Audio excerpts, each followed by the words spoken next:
Yesterday, the Speaker had cause to point out the disturbing trend or situation of absenteeism in Parliament when the business of Parliament is being conducted.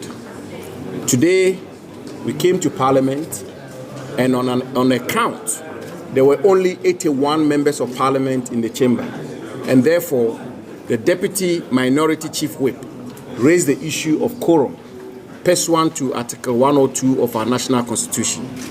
And indeed, the Deputy Chief Whip made the point that we did not have quorum at the time the business of the House had commenced.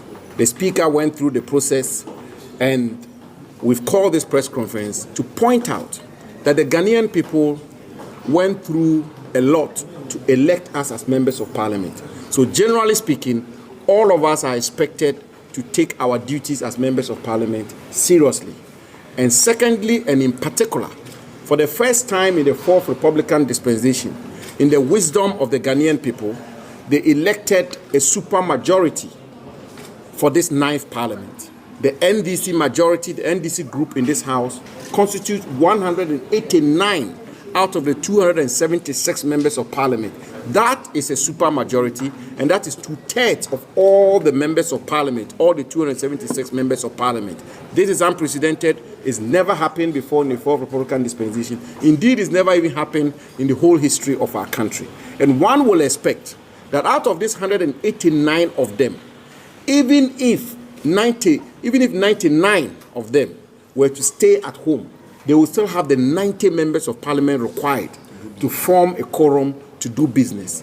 And indeed, as I pointed out on the floor of Parliament, they have the numbers by themselves to form a quorum to do business. They have the numbers by themselves to form a quorum to take decisions. They have the numbers by themselves to form a quorum to even take fundamental decisions, which requires 2/3 of all members of Parliament. And as one of them once said, they can run this 9th Parliament without the minority. And therefore, the question that many Ghanaians are asking, why are they not attending to the House? Why are they not taking their business as members of Parliament seriously? And why are they not showing up? And why is this majority turning out to be an absentee majority?